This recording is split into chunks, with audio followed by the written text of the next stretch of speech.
Astungara ya jagat dewa Bathara Patri Mandra Kedhu wonten sabda paduka Gusti kula ingkang sinuwun miji dhateng abdi kepatihan keparengan babarana ingkang sejati kenging menapa paduka dangu dhateng ingkang abdi kepatihan ing abdi pun Mandra Kedhu diweji Patri Mandra Kedhu ingsun mung kepengin miyarsakake kepiye mungguh Gara ingsun percaya minangka dadi bakal wakil ingsun manapa tata rakiting negara ing Mandaraka ya ing Madras kene. Murudyake matur marang panjenengan ingsun samendhang aja ngantun ing karempit Patri Mandra Kedhu. Gusti semban kula. Nyawa-nyawa jimat kula menawi paduka ndang bab tata rakiting negari Mandaraka. Sedaya para kawula sami sayek saka kapti akarya luhuring nusa bangsa tuwi negari Madras.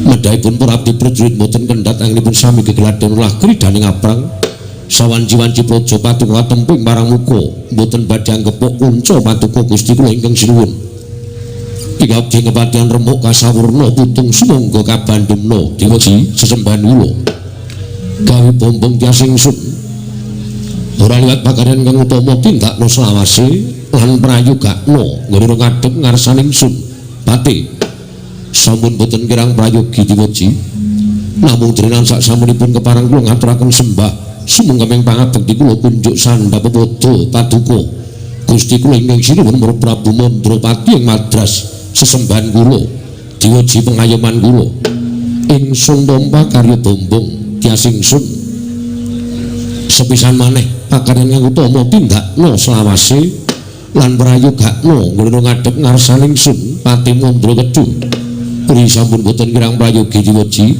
sesembahan kula pengayoman kula ing Madyapada prakteng delahan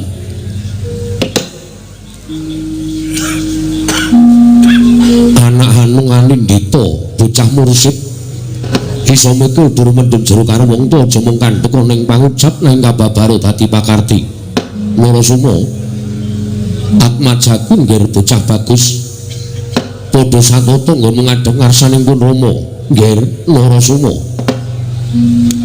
menawi pasang kaliman tabi tinebene nyodoni demawahing tawang tuwang Rama Prabu sewu kalepatanipun ingkang putra Tadah Wadana dene kula kadhak mila petanggen kula ngabantur ngersa maduka Kanjeng Rama Prabu sowan kula tansah manggih kanjuwanen miring sambikala tansah pinanganing kawidadan boten manggih langsung tunggal menapa namung paring kula ngaturaken sembah sumangga ming pangabekti kula kunjuk sandhap padha paduka Rama Prabu Mandrapati ya nggih tak tampa gawe bombong penggali wong tuwa ora liwat pangestuning wong tuwa tampanana niki kula pundi jimat paripih dayanana santosan namung dadosaken kejot raos sing manahipun ingkang putra dene dinten sak mangke ingkang putra kaparengaken suwan ngabiyantur kersa paduka Kanjeng Rama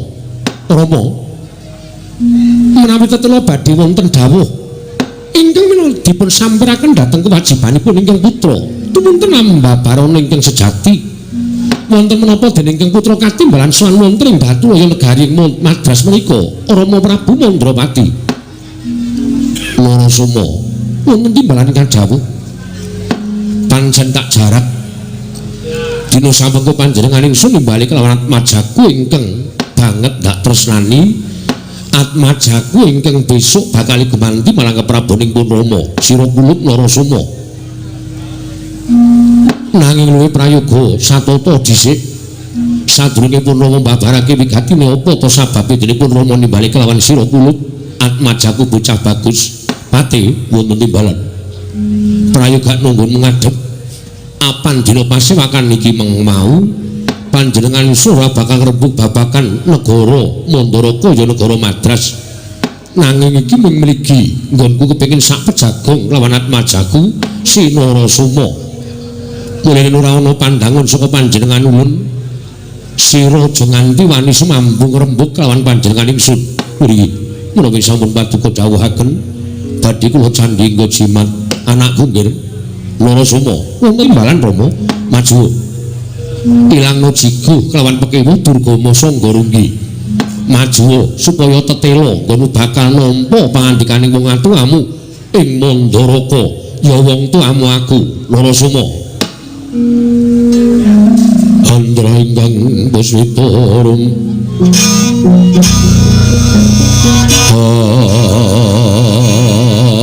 Siliring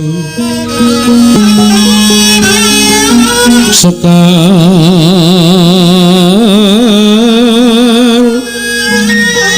kadung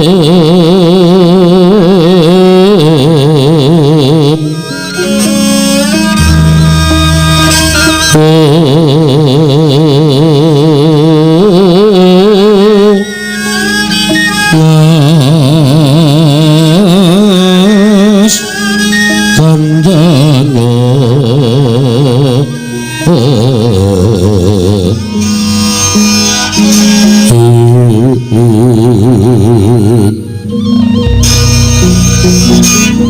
maweh raras retnaning dia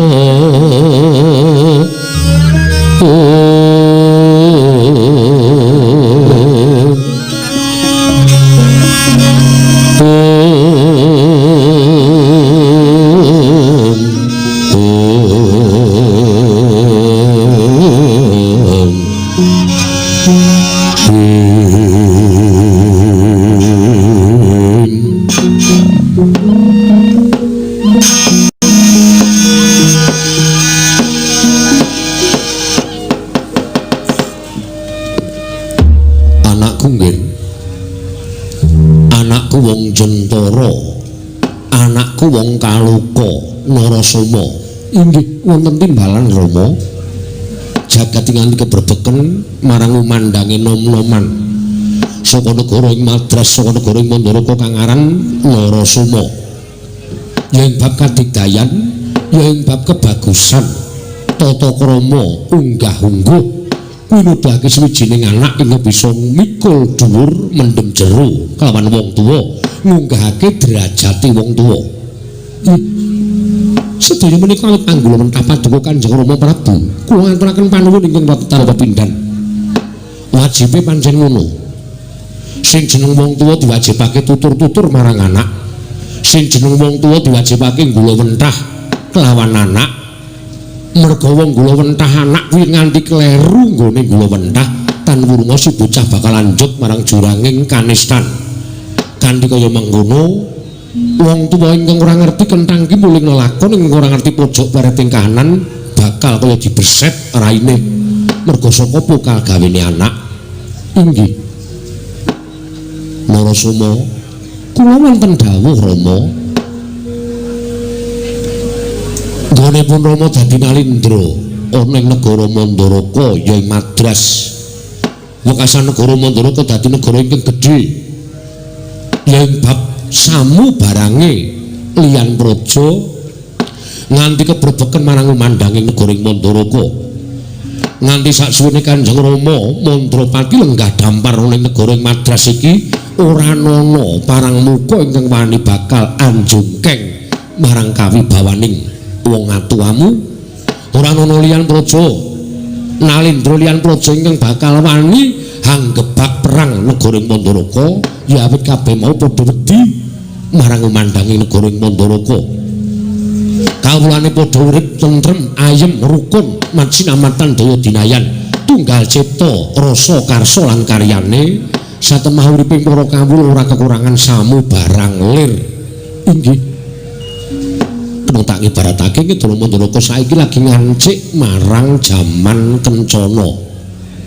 Inggih lha tak kandhani yuswanipun Rama wis ora nom.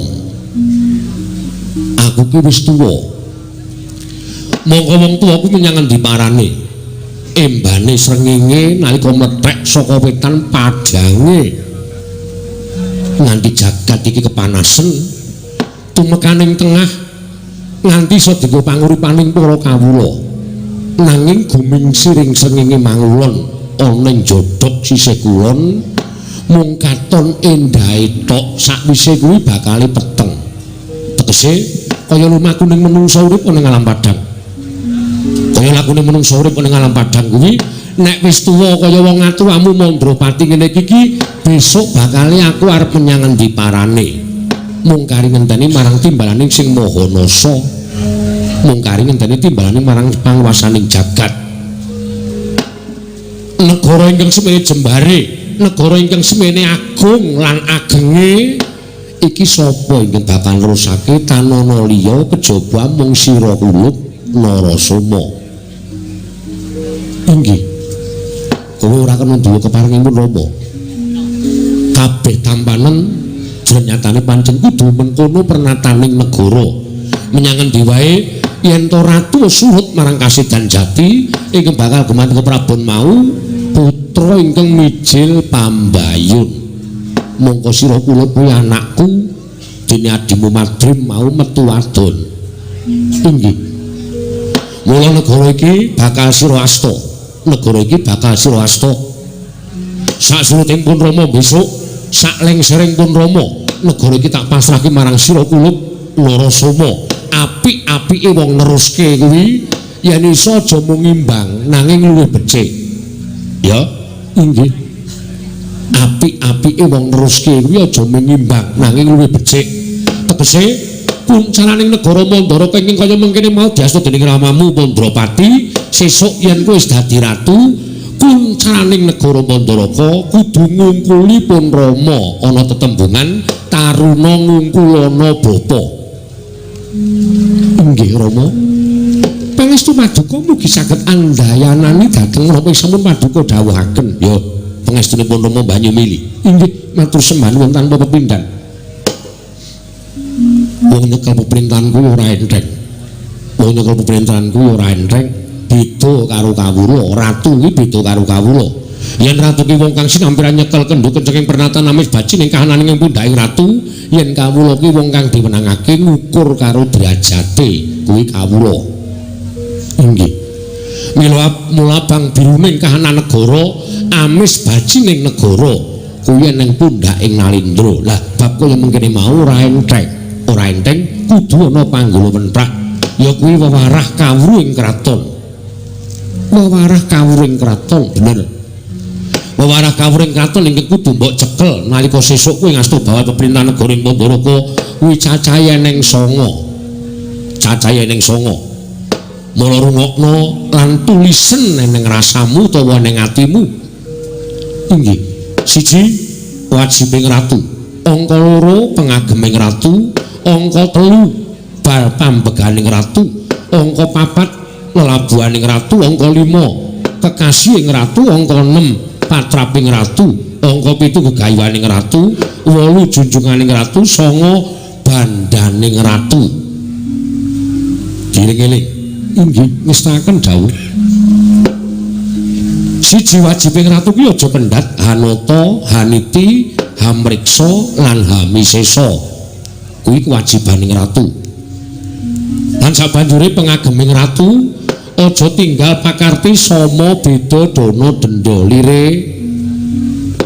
nadyan kuwi wong liyan kebrayan nanging labuh tumraping negara kudu mbok ganjar sakmurwati ning nek kuwi kulit daging sanak kadang mitra kawruh monggo keluputan tumrap negara kudu mbok patrapi pidondan ingkang sak bobot kalawan keluputane kuwi tembung sama beda dana denda angka 3 pambeganing ratu sipating ratu kudu bisa hamong hamengku hamut lan hamangkat angka 4 lelabuhaning ratu anatepana berbudi bawaleksana animpun ing aguna amumpun ing kautaman 5 kekasih ratu tumindak adil bener sentosa libawa angka 6 patraping ratu munggana watak lan tumindak wicaksana wiwaha wisuda lan wiguna angka 7 gegayuhaning ratu mersudi mrih hayu hayem hayom lan hangayani dening kang kaping 8 junjunganing ratu kudu bisa jejeg adeking praja katentreman kawula sambung memitran liyan praja kerukunaning bebrayan agung ingkang pungkasan bandaning ratu kuwi kudu duweni kasekten kesabaran kawaskitan lan kapinteran Inggih. Mula sampun paduka dawaken badhe kula candhi nggo jimat Kanjeng Rama. Bagus. Rembugipun Rama ing angka siji wis ndok tampa kanthi cetha. Nun inggih sampun tegese sesuk mangsa kalapun Rama lengser ke Prabon sira kulub ndak pasrahi negara. Iki mau wis mbok tampa. Nun inggih sampun Kanjeng Rama. Bagus. Jeneng anak sing iso gawe pemareming wong tuwa, yen ana anak ingkang bangun miturut kaliyan wong tuwa mono nyadan aku isih urip nanging bersasat kaya wis anguk-anguk lawanging kasuwargan. Inggih Kanjeng Rama. Salajengipun ingkang angka kalih menapa ing badhe kadhawaken dening Kang Putra pun Narasoma. Lah iki ngene. Iki katone bab sepele ning turap panjenengan ingsun iki wigati. Inggih. Narasoma, wonten dawuh Rama. Kabar sumebar nganti tekan talinganing pun Rama yen to kanca-kancamu sakbaraan. Kanca-kancamu sakbaraan wis padha nambut silaning akrama. Tegese wis nglakoni mbangun Bali Wisma utawa wis salaki rabi. Inggih. Bareng pun Rama ngerti yen to kanca-kancamu sakbaraan wis padha rabi mau. Gumono ana ing padoning netra, aku kuwi wong tuwa. Mongko aku kuwi duweni anak sing digadhang dening wong tuwa. Dene wis duweni anak lanang mongko wis jejaga kaya sira kulub Narasoma mau. Ingkang gumono musik ana ing penggaling pun Rama, aku mung kepengin enggal-enggal momong mantu ngemban putu.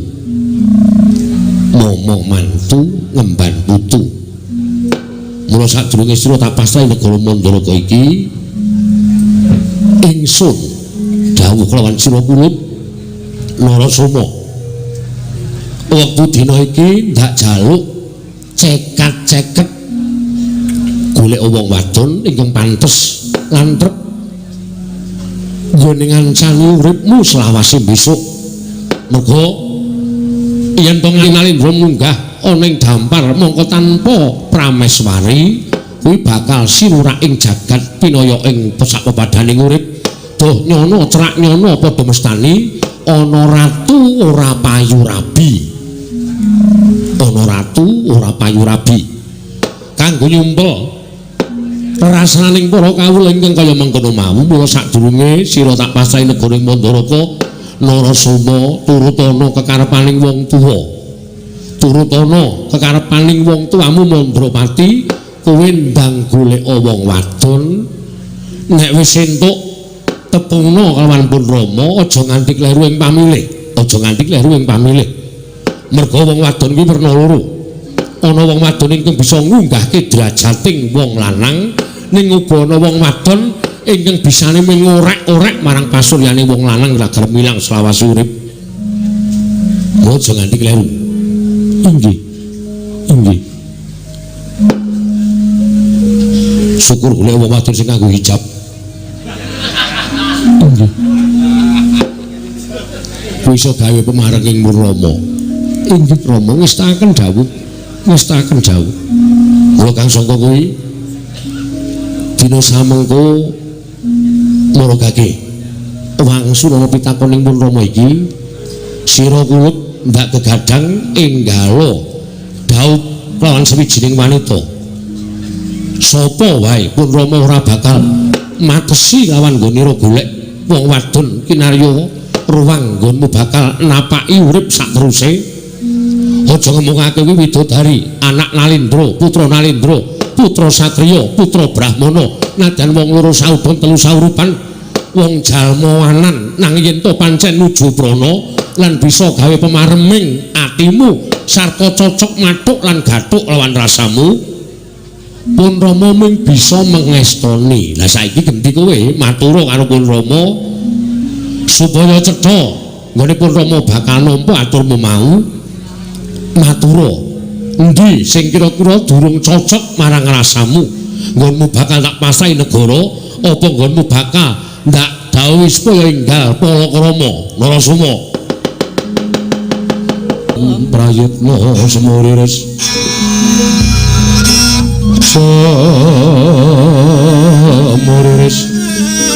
teka balik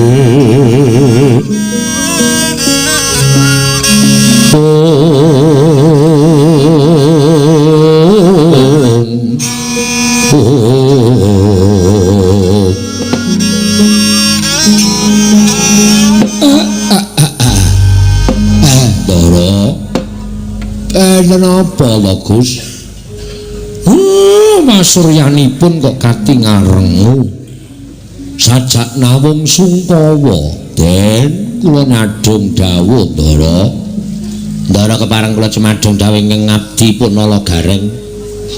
Gus enten apa kok Sungkawa, Ndara Pandhu? Enten apa Ndara kok Sungkawa, Gus? Kakang Semar. Dalem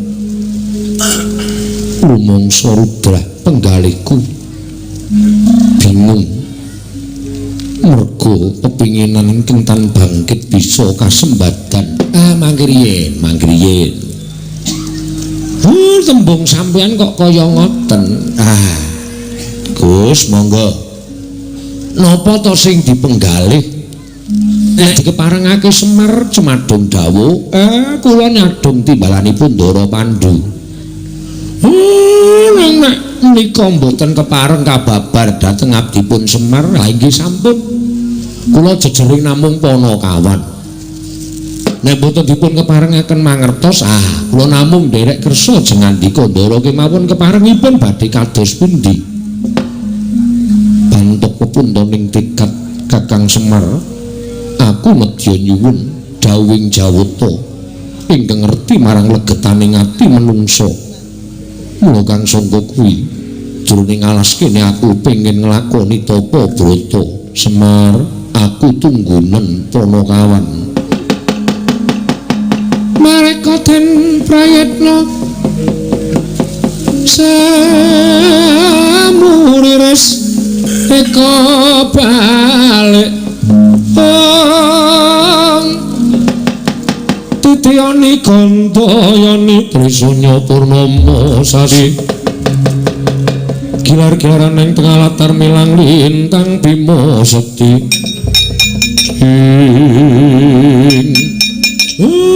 kowe do krungu ora daramu nglakoni tapa brata supaya entuk wenganing Gusti wenganing Dewa kowe kandha nunggu kowe krungu to Semar aku tak topo kowe turu krungu ora kuwi wis tuwa nek mripate kon melek ora kuat kowe do tunggu aku tak turu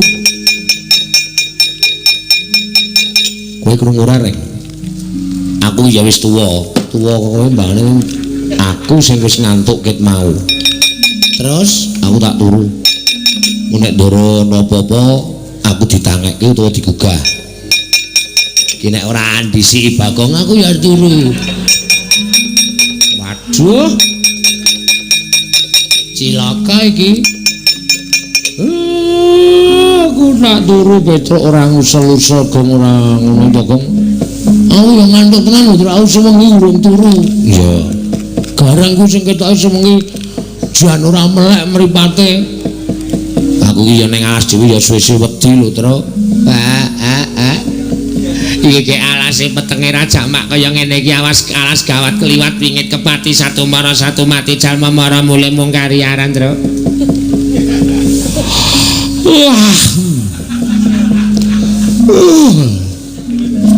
Tru mbok ya omong-omongan kene iki wae jagongan rembug apa-apa ora turu kaya ngene aku Tru ngantuk aku reng tenan aku kesel banget aku minggu kerja bakti Senin kerja bakti meneh Selasa kerja bakti meneh apa ora kesel awake aku kesel tenan reng kowe melek engko gentenan tak turu 2 jam kowe dek turu aku ora ngajak omong Gong ayo ngrembug apa-apa Gong kemajuaning desa kok kaslak ndasmu lho reng ya arep merem aku majak omong wae ora. Lah aku kancane sapa iki nek ana apa-apa ngrekoso uripku ora. Utaman tata kate wis raya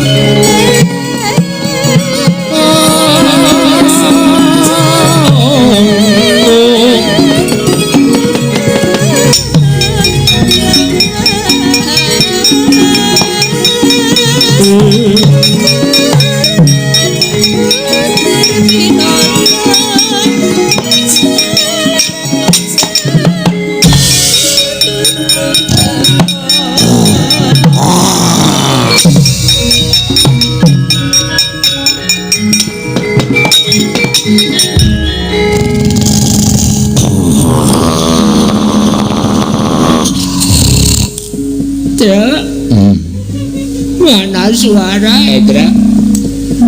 Tra. Ana suara. Wong tuwa cilik. Mbok ditoleh. Ora wani. Kuwi Indra. Reng engko tak potol ndasmu lho suwe-suwe. Aku ngantuk tenan, aku wis lagi kok.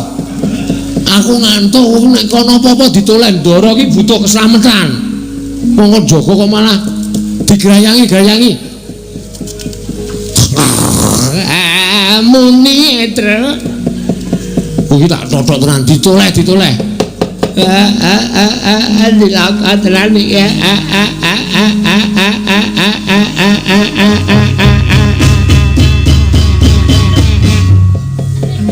Petra, tromburimu ana jerapah.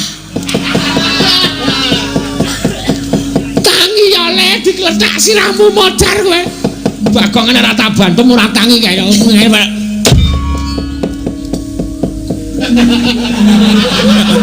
manusia macam apa kuwi? Wong tuwa dibantem, Bagong nole napa kok. Caciri Sirahmu rada medhon. Ngene, heeh. Wis kene oleh. Wah. Selamat datang. Oh ya wis ketok ya ini. Petro digugah reng. Ya dibantem kae undang-undang. Oh tak antik jerahe tenan. Ana wong turu kok diganggu senengane ora.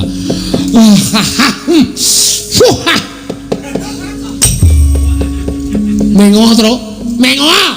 ora wae.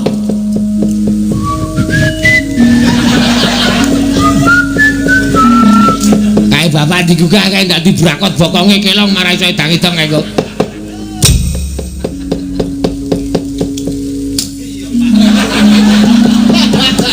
Malah meng kaya dicokot lemut kae watune sing rada gedhe tro. Ya, Selincip. ya. Sampeyan niku topo kok naboki? Lho, kae malah karo Ndara Pandhu sing nyeneni karo. Topo sing serius. Topo kok naboki bokong. Wah, demit ki. Noleo Pak, noleo. Ono kawane ora ono gaglak dadi cadung panganku kowe, Den.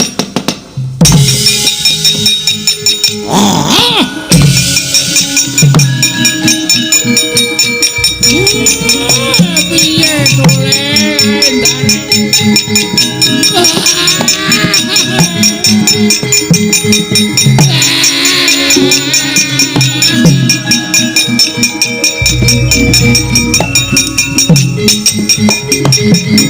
Lah kok dadi eneng macan semono gedene kowe do mlayu ndaramu disaut. Petruk, kowe sing jangkahmu amba tanganmu dawa, ora iso ngrebut ndara tendiang sirahmu. Wis masa boro kok. Aku arep masuk. Kudu wong tuwa tak plinteng saka kene.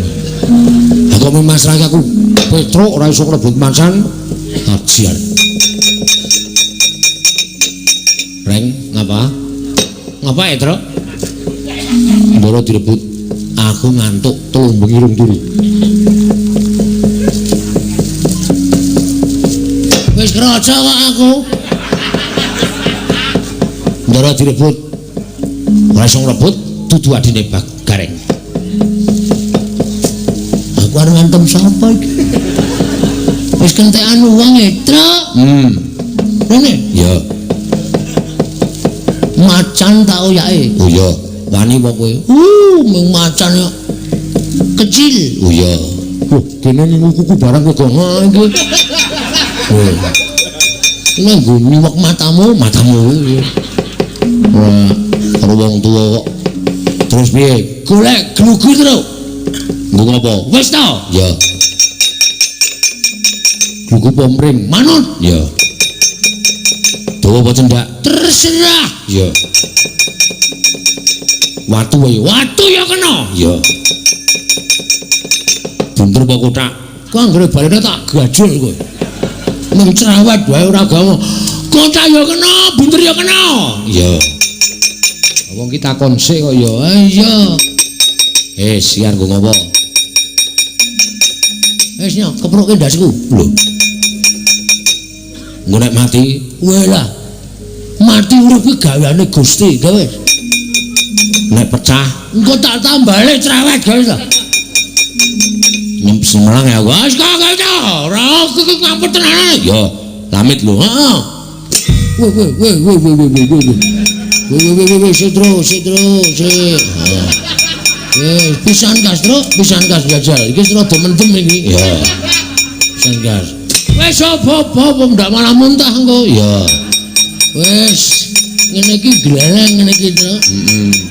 Macan ketok sak kucing mingan. Ha iya. Brebut kok. Ya, lebute. Ora nemen melu lho, Tru. Ya. Wis tau yae rasa kuwalir.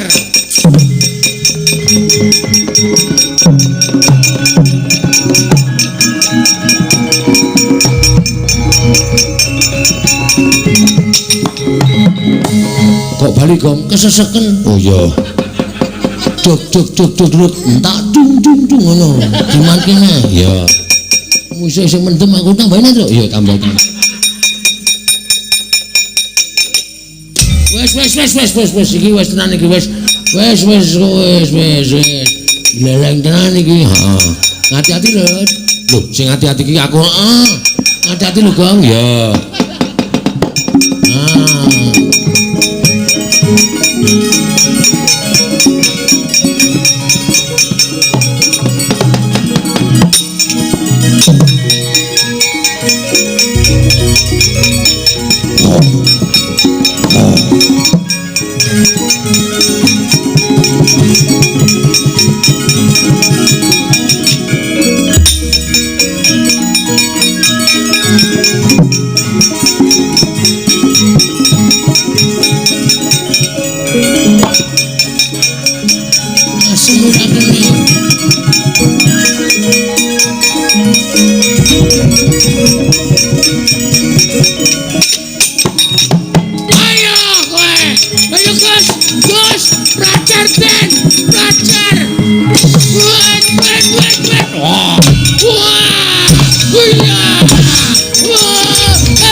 Sabar.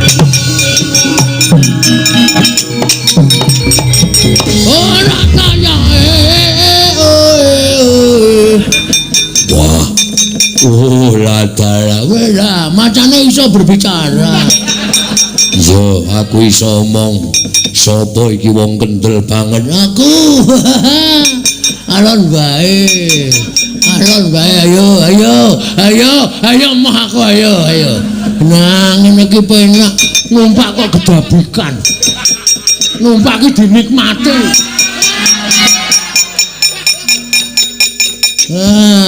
Tenang ngene iki lho lah. Sopo kowe? Hah? Sopo? Aku apa? Renaldi. Ora ndeng aku Bagong. Bagong. Heeh. Kowe sapa? Sardula Seta. Waduh. Serem. Sardula Seta. Kowe arep mangan bendaraku. Aku ngelik. Aku golek pangan. Kowe numpak karo aku. Mangan sing numpak. Aku macan kok tok tumpaki. Aku numpak sak-sake kok. Sapa sing gelem tak tumpaki aku kok. Aja edan. Tenan ora edan. Medun. Meduna. Wegah aku lagi sedih kok kon meduni ngopo ya? Meduna. Ora medun tak uncalke tak kipatke. Kowe kuntal ketatap watu sirahmu pecah tak pangan. Wis panganan wae. Wis aku dasare urip ya jelek. Menggo permainan gareng ro Petro. Wis patenan wae ora masalah aku. Ora owel karo nyawamu. Owel ngapa nyawa ora le utang ora le njaluk kok. Wis derma urip kok owel. Oh, latala. Ora latala iki serius. Ya wis kowe medun sik. Medun. Medun gelem aku ning kowe aja ndelok aku lho. Lho, sebabe Aku isin. Kok isin ngopo? Rupaku ki elek. Kok engko kaget pro aku. Yakin aku ki menungso ning ora pokro. Yo. Tenan? Yo. Ora noleh? Ora. Sumpah? Yo. Oke. Mergane aku ki nek didelok wong ki isin, kejaba nek wis ketemu gaduk ngono kae wis ora masalah. Iya. Heeh, ngono ora kepenak to rasa galak-galak. Iya. Lah iya. Agak aku nek noleh. Ayo. Kowe curang kowe ya. Aku pengen weruh wong kok kendele kaya ngono. Kendel aku ki ora bayar utange kendel ora jama-jama kok. Kok numpak macan. Yo. Ya iya. Ya wis medun. Ya wis. Ora noleh lho. Ora. Aku tak melayu. Ya mlayu. Ya. Ora noleh tenan. Ora. Ayo. Aku kira ngopo-ngopo. Wis aku tak nang kene wae Can. Males aku medun.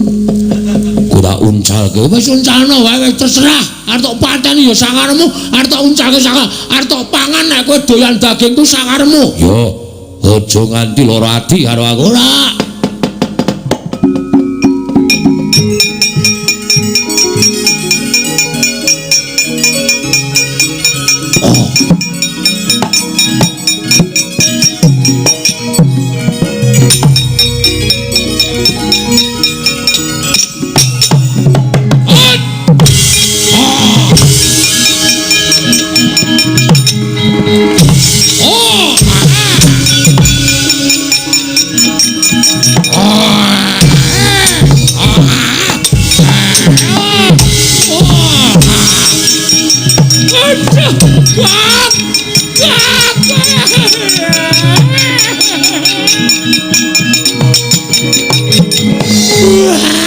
Piye Gong?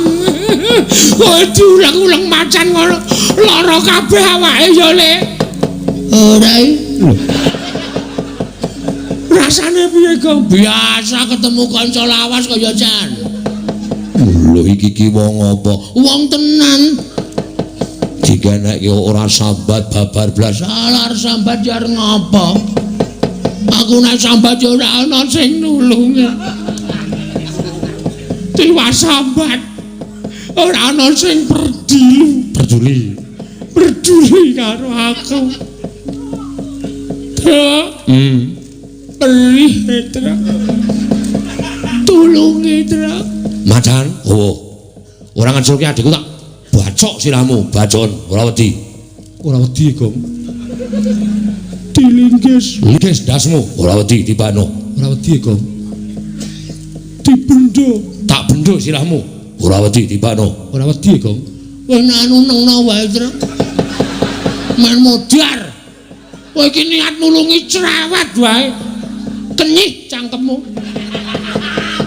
Wah, ngerti basa kenyih barang ora. Tiban mati kowe tibano. Engko nek tak bacok macan ning lombo mlayu ya, Gong. Oke. Siap-siap. Heeh. Mati dening aku. Wes. Ayo Gong, arung siap apa ya? Oleh bacok ki ngandani dadi aku wis siap. Ya. Ayo Gong, alah. Lagi arep toto-toto. Bola-bali terus. Ya. Mudiar kowe. Mudiar.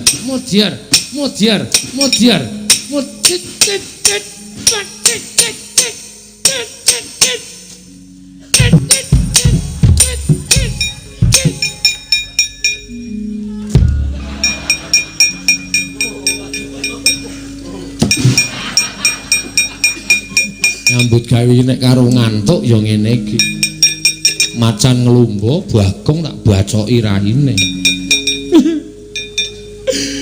Ya ngapura ya Gong. Nek kowe mati. Reng awak Bagong mati. Cangkeme. Bagong mati terus. Nek mati ki nek cara desaku ora mlumah. Lah apa iya? Mengkurep tegese wis pasrah karo bumi pertiwi. Oh ngono ya. Ya nek mati nek Piye rae? mati tenan. Buktine Mengkurep. Nek cara nggon aku wong mati ki ora mengkurep. Lah ngapa? Tengok-tengok. Kuwi tegese wis ikhlas ninggal keluargane. Apa iya?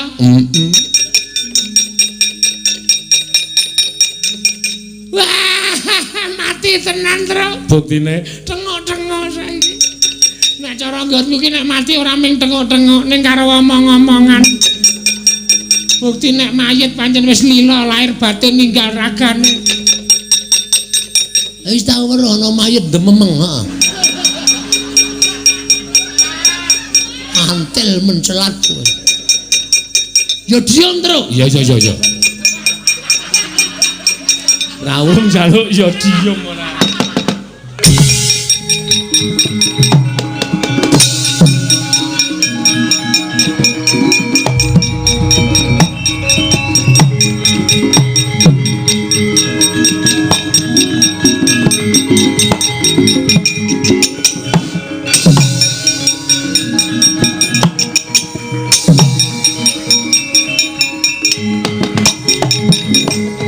Kekilat gesit pindha tatit lambahing jembaring nadyan namung sak glagah parandene tumama dadaning matengga butol prapting malikat ilang wujuding macan iwang pikulun kaneka putra.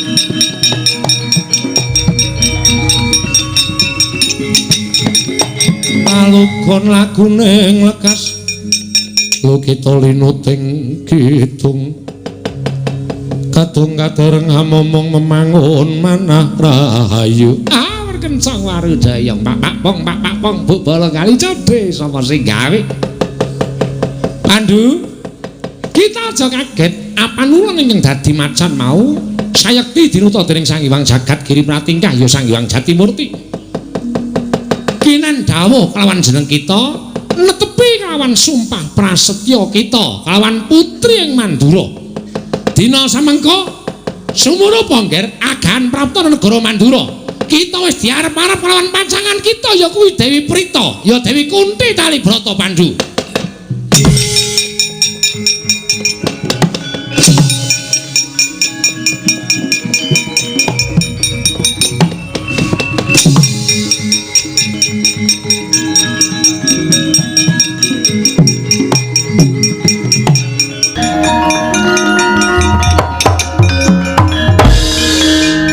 Petruk sowan nggih sinuwun. Lho. Ngasta pusaka Ndarawati nggih. Netepi pangendikanipun Sinuwun Kresna sapa sing iso ngundurke pusaka Senjata Cakra bakal dipek mantu entuk Gusti Ayu Rantawati. Petruk dalem pusaka tak suwun. Mangke riyen sampean kudu ngendikake. Petruk kowe tetep dadi mantuku wonten pusaka kula kundurke. Petro, pun gapun. Semaku iri, Tru. Ah iri. Kuwi sing ngarep kuwi Rantawati. Edan. Enom banget lho, Tru. Oh ya semen. Oh ya tegel. Karo bojone kok ora tegel.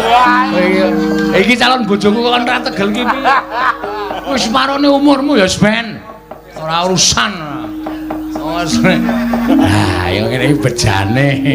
Edan enom banget. Wah, edan. Aja ditirani ya, Tru? Iya. Aku diteritani, heeh. Di videoke sithik, moh. Videoke sithik. Oh, di videoke ora. Moh ora rasa warna-warna ora. Ya aku turu nggonamu. Aku turu kene kok. Oh iya, Dik. Waduh cilaka aku. Wis kene Petruk kene. Ngendika riyen, "Iya ya Petruk kowe tetep dadi mantuku." Larak ngaten.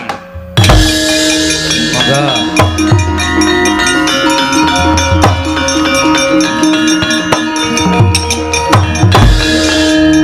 Rantawati wonten dawuh jumbuh kelawan sumpahing wong atuamu kowe kudu nampa ya. Bojomu Petruk mboten menapa-menapa Rama. Kula pikantuk Ki Lurah Petruk menika rumaos kula malah memanjang dhateng umur kula sebabe Lurah Petruk menika gampil ngecul tur yo seneng tetembangan mesti wae ning ati ayem Ki Lurah Kang wetengku dicekeli Kang rasane piye Truk wis ngene urung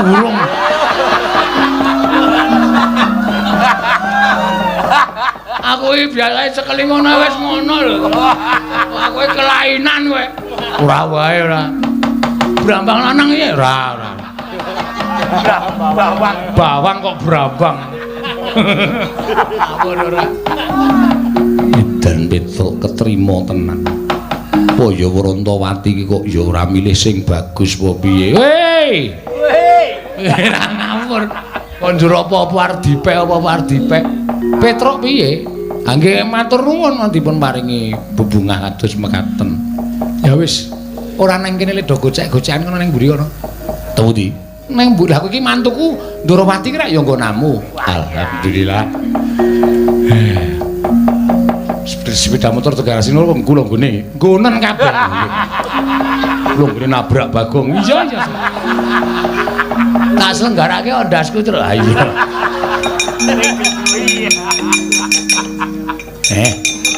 diajeng kula wonten dawuh Ki Lurah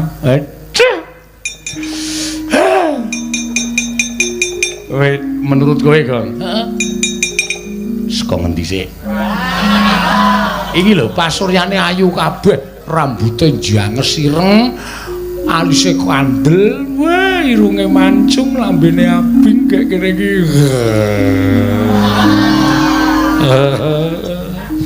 aku njaluk wis tuwekan ora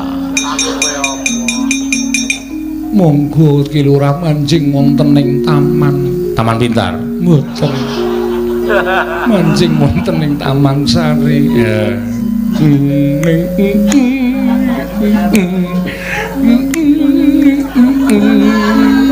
wis ya Kang direkamke suarane terus agak wedian tese gadah putri ora nek kirek wedok duwe niku mang jodoke biawak mburi sampean kowe dasmu kuwi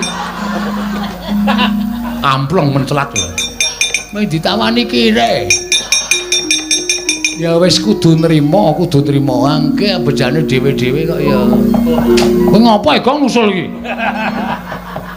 Andelo kanan ndara wae ora iso kowe iki abdi kok aku adimu lho Truk keluarga minggir tenan minggir Truk lel ngrungake iki ora nggo sikil kok sombong banget kok kowe nggih aku arep dahar edan iki ingkang semene iki anggo kowe menika kagem Ki Lurah Petruk sedaya waduh aku ceker Truk moh meng ceker emoh duduh emoh ora entuk engko wae nek sakul bamaem nek gari balung krokotana sia-sia ning isor kursi ngono kuwi ling rokoti ya iya semangkean tenan Truk kowe Bagong tangane kuwi cangkire sapa kae cangkire sapa diajeng menika cangkir panjenengan kagem unjukan panjenengan lah krungu ora kono kowe ngombe ledeng kan edan tenan iki kamare sapa ya kamarku waduh gong ora nggo nglekar ngono kuwi tak nyoba kasur aku oh kasure jeneng ora usah dadak obah ya mbah pisan kentul saking apike kaya nyanyi Prabu Ndrawati walah kabar kawantar sumebar ing jagat yen to ingkang bisa mbaleke wujuding Tata Cakra Petruk Kanobala Petruk tok dadekke mantumu apa ora izin apa ora pirang Petruk iki gedibal 17 wong elek nyolong mripat Petruk iki mung batur ngatasi Ratu Ndrawati kok duwe mantu batur iki arepe piye aku ora trima Rantawati tak jaluk tak dap karo Lesmana Mandra Kumara. Ora tak wenehke. Aku ngamuk nang negara Ndrawati. Minggir jangkai. Ayo, wani mboten? Aja mungsuh kula menika wong ringkih. Kula menika pawakane kemawon kawon kaliyan Paduka Prabu. Ning ana sing wangi Kresna. Werkudara sagu to? Sagu. Kon muni-muni meneh suwae cangkeme. Ayo saiki. Sawa iki gawe rame. Ganggu kakangku Petruk, ganggu ya men. Wela. Waduh Petruk. Wong ora wani kok bengak-bengok ora. Mudhar kowe. Kapokmu kapan? Tiba saka lemari aku. Lah kowe iki arep ngopo? Arep nginjen. Ance-ance lemari malah geblak. Aduh. Sirahku lara truk iku kudu dibarengke, barengke njoben ngono. Arep barengke ning kamarku ora. Truk, ben. Ora. Truk. Edan kowe iki ketegelen, Truk. Ki lurang. Mulih. Sanane ngomah. Ben. Nemeng tuwae ngomah ana. Wis men luweh sanane ngomah. Menawi kok ora badhe duka mengsaipun kula, samenika ngaten kemawon. Ora sandhakaken gunung tanpa guna. Wong Petruk menika ya abdi kula. Upama kula menika ndadekke mantu Petruk padha karo kula menika ngangkat derajate Petruk apa ala apa ora prayoga. Ning aku diutus dening Prabu Duryudana kon ndhapke Lesmana Mandra Kumara. Perkara kelakon lan boten menika monggo. Wong nyatane panjenengan ora iso ngaturake senjata cakra kok arep dhawuh karo sapa? Dhawuh karo sapenake dhewe njur. Apa-apa kudu menang, apa-apa kudu menang. Larae njaba. Kusik Werkudara, kusik. Sabar. Serete.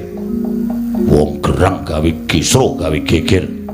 Nek ora trima Petruk dadi mantune Ratu Ndrawati, ora trima karo Werkudara. Petruk ya abdine Werkudara. Muni yo. Mboten namung Kakang Mas Jodipati nek mboten tarimah monggo aben ajeng kalian Janaka. Petruk ki anakku. Nek ora trima Petruk dadi mantune Ratu Ndrawati. Ayo nyoba piye mungsuh Semar. Kapokmu kapan kowe? Krubut wong pirang-pirang wani no mboten. Nek wani ayo metu jaba dikrubut wong pirang-pirang. Nek ora wani meneng mawon. Ya wis.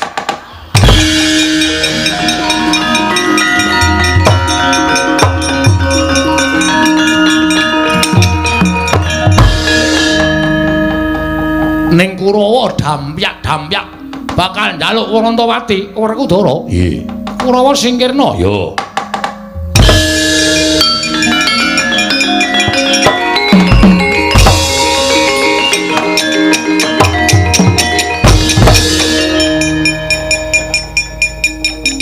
Wis rampung Kurawa. Lho. Wis Bagong. Wis krungu saka kene dog-jlek dadi gajuli. Bubar kabeh deloken ora percaya.